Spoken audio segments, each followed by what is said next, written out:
Welcome to TNPSC லட்சிய விதைகள். நம்ம இந்த வீடியோவில் என்ன பார்க்க போகிறோம் அப்படின்னா, மே மாதத்தினுடைய 7, 8, 9, 10 4 நாள்களுக்கு உண்டான கரண்ட் அஃபேர்ஸாக பார்க்க போகிறோம். ஓகேங்களா? ஸோ இந்த கரண்ட் அஃபேர்ஸ் எல்லாமே தினமணி பேப்பர்லேருந்தும் தி இந்து பேப்பர்லேருந்தும் ஃபுல்லாக டீட்டெயில்டாக அனலைஸ் செய்து எடுக்கப்படுகிறது. அனைத்து எக்ஸாம்களுக்குமே பயன்படக்கூடிய வகையில். ஓகேங்களா? ஸோ நம்ம ஃபஸ்ட் கொஸ்டின் பார்க்கலாம். எந்த நாடு மெழுகுவர்த்தியின் மூலம் இயங்கும் ராக்கெட்டை விண்ணில் செலுத்தியுள்ளது? எந்த நாடு ஒரு மெழுகுவர்த்தி நம்மளுக்கு தெரியும். ஓகேங்களா? ஸோ அதை ஒரு எரிபொருளாக பயன்படுத்தி எந்த நாடு ஒரு இயங்கக்கூடிய ராக்கெட்டை விண்ணில் செலுத்தியிருக்கிறாங்க அப்படின்னா ஆப்ஷன் சி, ஜெர்மனி தான் செலுத்தியிருக்கிறாங்க. ஓகேங்களா? ஜெர்மனியினுடைய ஹைம்பல்ஸ் அப்படின்ற ஒரு நிறுவனம் தான் இதை பண்ணியிருக்கிறாங்க. அது SR-75 அப்படின்ற ஒரு ரகம். ஓகேங்களா? ஆஸ்திரேலியாவினுடைய கூனிப்பா அப்படின்ற ஏவுதளத்திலேருந்து இதை ஏவிருக்கிறாங்க. என்னென்னால அதில் பயன்படுத்தியிருக்கிறாங்க எரிபொருள்களாக அப்படின்னா, பாரபின் அல்லது மெழுகுவர்த்தி மற்றும் திரவ ஆக்சிஜன். அதாவது மெழுகுவர்த்தியை மட்டும் பயன்படுத்தி இவங்க செய்யலை, இந்த பாரபின், மெழுகுவர்த்தி மற்றும் திரவ ஆக்சிஜன். ஓகேங்களா? ஸோ இதை செலுத்தி பொதுவாக ஆக்சிஜனை தான் பயன்படுத்தி இந்த இதை இயக்குவாங்க. ஓகேங்களா? ஸோ 250 கிலோ எடை உள்ள செயற்கைக்கோளை 250 கிலோமீட்டர் உயரத்திற்கு கொண்டு செல்லும் திறன் கொண்டதாக இது இருக்குது. ஓகேங்களா? அடுத்தது இரண்டாவது கொஸ்டின். சிம்பெக்ஸ் கூட்டு இராணுவ பயிற்சி எந்த இரு நாடுகளுக்கு இடையே நடைபெற்றது? நம்மளுக்கு தெரியும், ஒரு பயிற்சி பார்த்தோம் அப்படின்னா நம்ம 3 விஷயங்களை என்ன பண்ணணும், நோட் பண்ணணும். எந்தெந்த நாடுகள் என்பது முதல் இது. இரண்டாவது என்ன சார் அப்படின்னா, எங்கே நடைபெற்றது அப்படின்றது. அடுத்தது விமானப்படை பயிற்சியா, இராணுவ படை பயிற்சியா, கடற்படை பயிற்சியா என்பது மூன்றாவது விஷயம். ஓகேங்களா? ஸோ அப்போ இதை எந்த 2 நாடுகளுக்கு இடையே நடைபெற்றது அப்படின்னா இந்தியா மற்றும் சிங்கப்பூர். இது எக்ஸாம்ஸில் நிறைய கேட்டிருக்காங்க இந்த மாதிரி வினாக்கள். ஓகேங்களா? ஸோ சிங்கப்பூரும் இந்தியாவிற்கும் இடையிலே Singapore Indian maritime bilateral exercise. பை அப்படின்னாலே என்னது, 2 அப்படின்னு சொல்லிட்டு தான் உங்களுக்கு அர்த்தம் வரும். ஓகேங்களா? இது 31வது பதிப்பு விசாகப்பட்டினத்தில் நடைபெற்றிருக்குது. தென் சீனக்கடல் 3 நாள்கள் போர் பயிற்சி. ஓகேங்களா? இதில் இந்தியாவின் சார்பில் INS Delhi, INS Gildan, INS சக்தி என்பது பங்கு பெற்றிருக்குது. ஓகேங்களா? மூன்றாவது கொஸ்டின். வள்ளலார் சர்வதேச மையம் எத்தனை ஏக்கர் பரப்பளவில் அமைக்கப்படுகிறது அப்படின்னா 100 ஏக்கர் பரப்பளவில் அமைக்கப்பட இருக்குது. ஓகேங்களா? வள்ளலார் சர்வதேச மையம் என்பது 100 ஏக்கர் பரப்பில் அமைக்கப்பட இருக்குது. வள்ளலார் தெய்வ நிலையம் அப்படின்னு சொல்கிறாங்க. சத்திய ஞான சபை பெருவழி பகுதி தமிழ்நாடு அரசு 100 கோடி செலவில் இது என்ன பண்ணுறாங்க, அமைக்க இருக்கிறாங்க. பழங்கால சுவர் தொல்லியல் துறையினர் இது ஆய்வு செய்யப்பட்டிருக்குது. ஓகேங்களா? ஓகே. அடுத்தது 4வது கொஸ்டின். 5வது முறையாக ரஷ்யாவினுடைய அதிபராக யார் பொறுப்பேற்றிருக்கிறார்? 5வது முறையாக ரஷ்யாவினுடைய அதிபராக பொறுப்பேற்றவர் யார் அப்படின்னா நம்மளுக்கு தெரியும், யார், விளாடிமிர் புதின். ஓகேங்களா? ஸோ இவங்க தான் தொடர்ந்து 4 முறை இருந்தாங்க. இப்போயும் 5வது முறையும் இவங்க தான் தேர்ந்தெடுக்கப்பட்டிருக்கிறாங்க. ஸ்டாலினுக்கு அடுத்தபடியாக ரஷ்யாவினுடைய தலைமை பொறுப்பை நீண்ட காலம் ஏற்றவராக இதன் மூலமாக இவங்க என்ன பண்ணுறாங்க, மாறி இருக்கிறாங்க. இது பார்த்திங்கன்னா கிட்டத்தட்ட 2030 வரை இவருக்கு பதவிக்கிழமை இருக்குது. இந்த ரஷ்யாவினுடைய தலைநகர் எங்கே சார் அப்படின்னு கேட்டிங்கன்னா மாஸ்கோ. ரஷ்யாவினுடைய தலைநகரம் எங்கே அப்படின்னு பார்த்தீங்கன்னா மாஸ்கோ அப்படின்னு சொல்கிறாங்க. ஓகேங்களா? 5வது கொஸ்டின். பாகிஸ்தானுடைய முதல் நிலவு ஆய்வுக்களம் எது அப்படின்னா ஆர்பிட்டர். ஓகேங்களா? ஆர்பிட்டர் அப்படின்னு சொல்கிறாங்க. அதாவது நிலவினுடைய மேற்பரப்பை படம் பிடிப்பதற்காக Q அப்படின்னா கியூமர் அப்படின்னு அர்த்தம். ஓகேங்களா?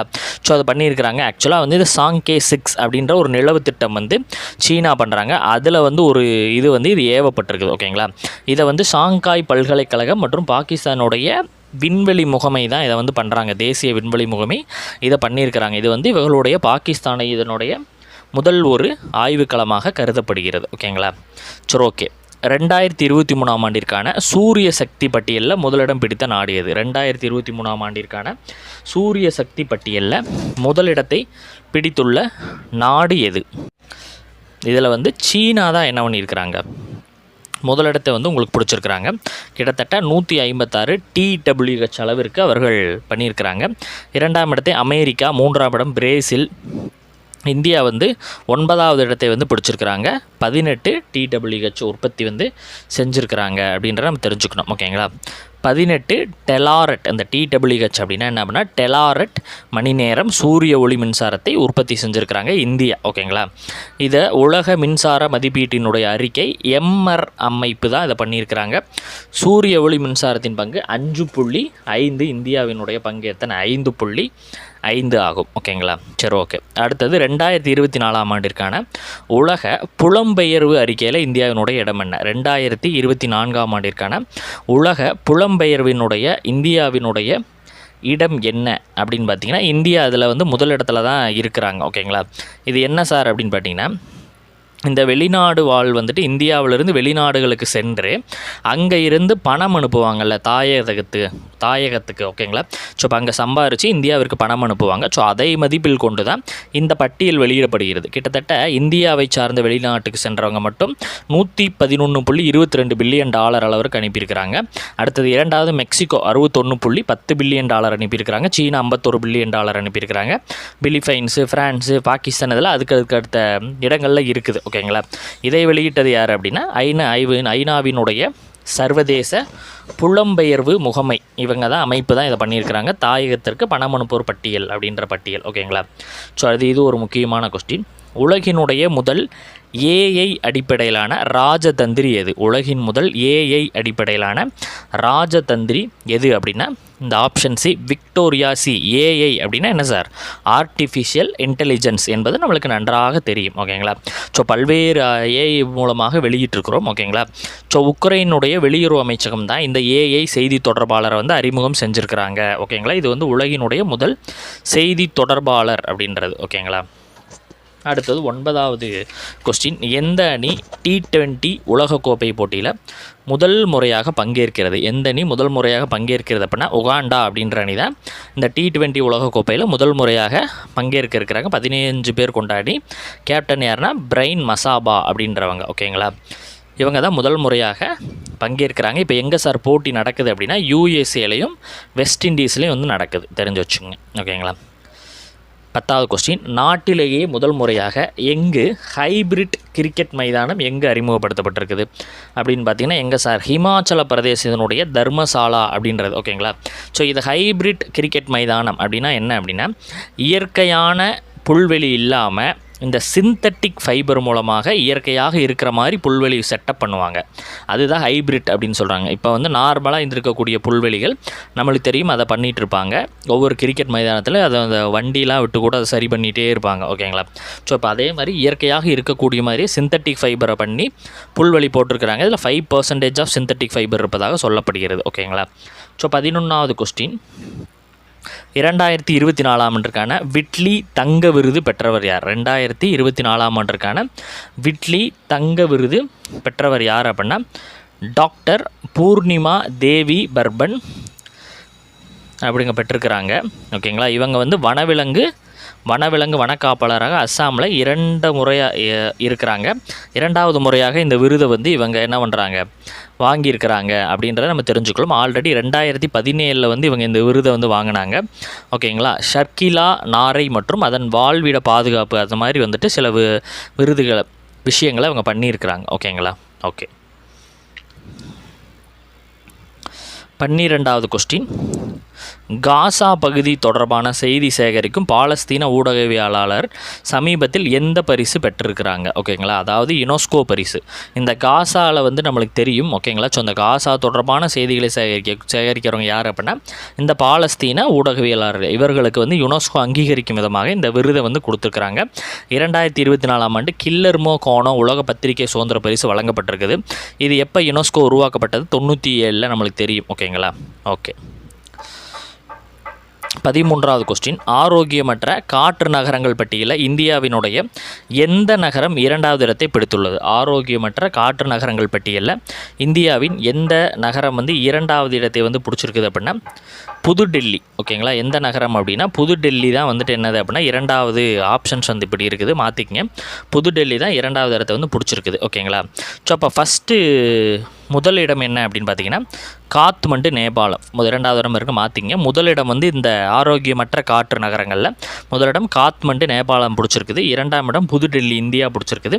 3ஆம் இடம் தான் இந்த சியாங்மாங் தாய்லாந்தில் பிடிச்சிருக்குது. ஓகேங்களா, ஹனோய், பாங்காய், டாக்கா போன்ற நகரங்களும் இந்த பட்டியலில் என்னது இருக்குது. ஓகேங்களா, இது யார் சார் வெளியிட்டா அப்படின்னா ஐக்யூ ஏர் காற்று தர தொழில்நுட்ப நிறுவனம் சுவிட்சர்லாந்தில் இருக்குது.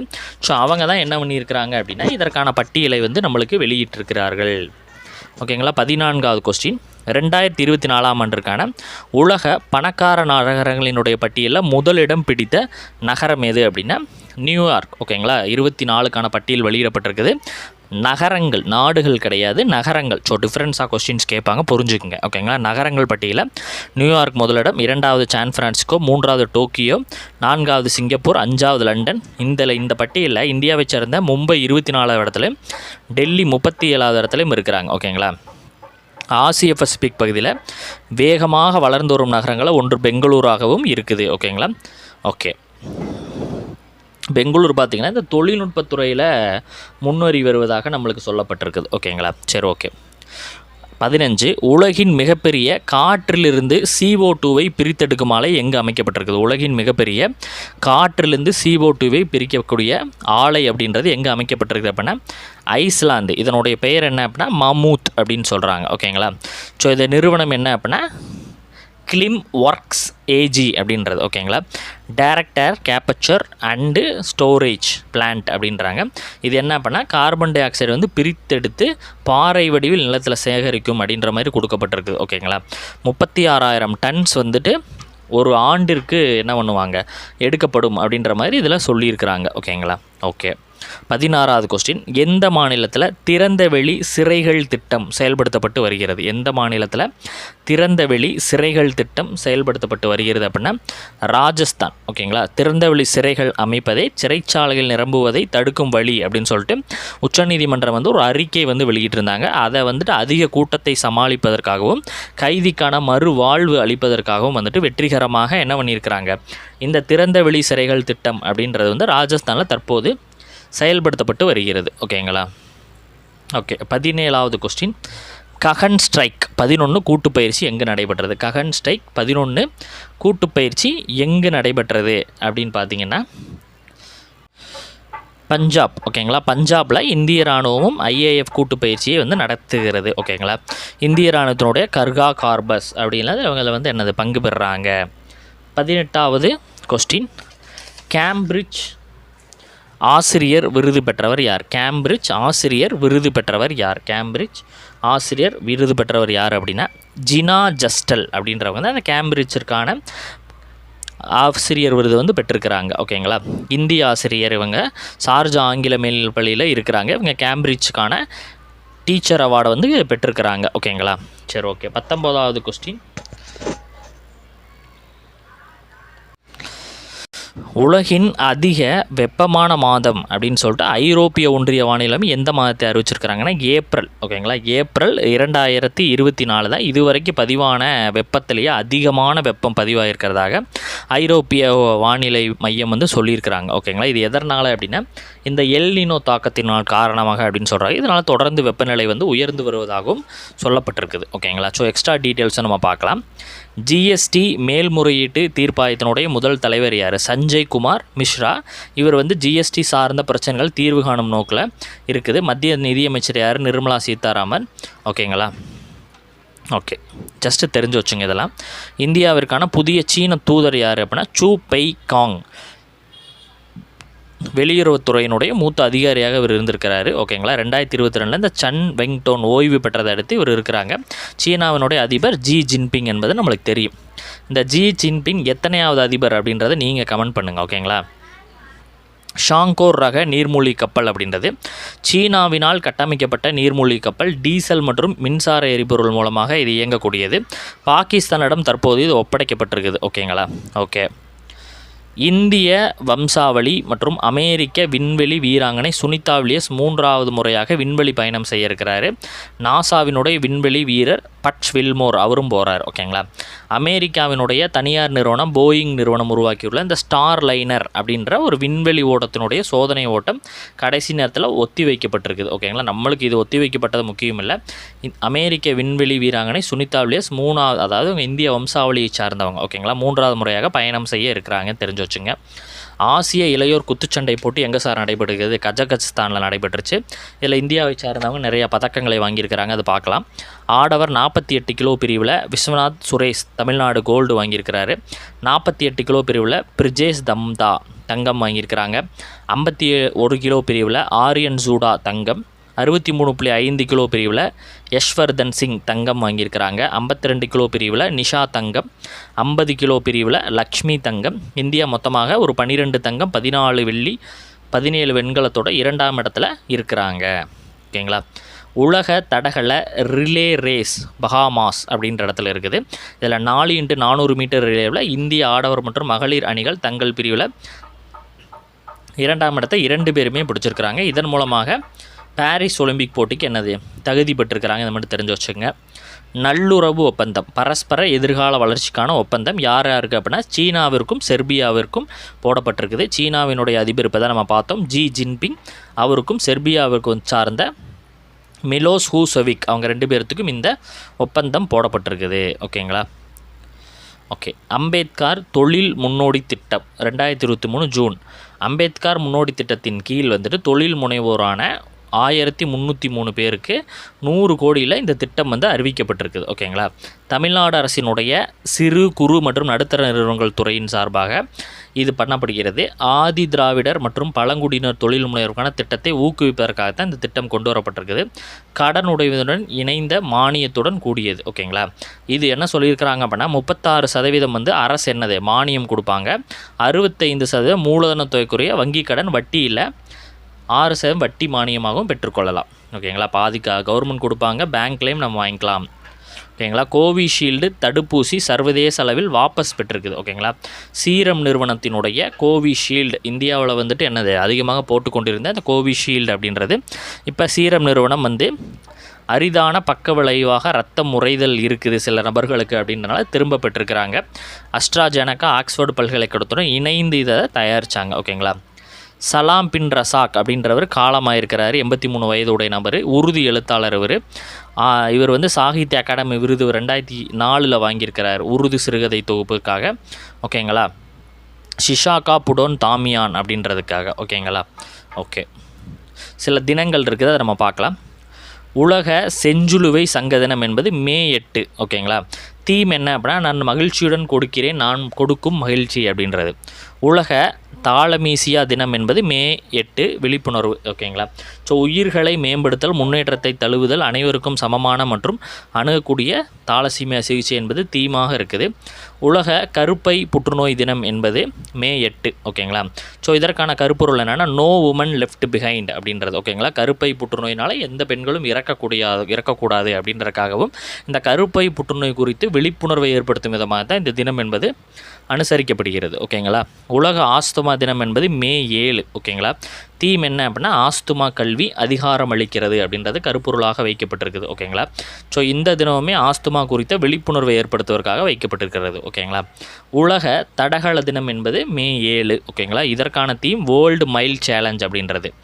சர்வதேச தோல் அழிநோய் தினம் என்பது மே 10. சர்வதேச ஆர்கானிய மர தினம் என்பது மே 10. இதோட 4 நாள்களுக்கு உண்டான கரண்ட் அஃபேர்ஸ் வகுப்புகளை நம்ம என்ன பண்ணியிருக்கிறோம் முடிச்சிருக்கிறோம். ஓகேங்களா. உங்களுக்கு நீங்கள் கவலைப்பட தேவையில்லை. என்ன சார் இன்னும் 1 மாதம் நீங்கள் பிகைனில் இருக்கிறீங்கன்னு. நான் 4 நாள் 3 நாள் அப்படின்னு டெய்லி 1 by 1 நம்ம போட்டு கரண்ட் அஃபேர்ஸ் டேட்டுக்கு வந்துடும். ஓகேங்களா. அடுத்தடுத்த வீடியோ வகுப்பில் சந்திக்கலாம். தேங்க்யூ.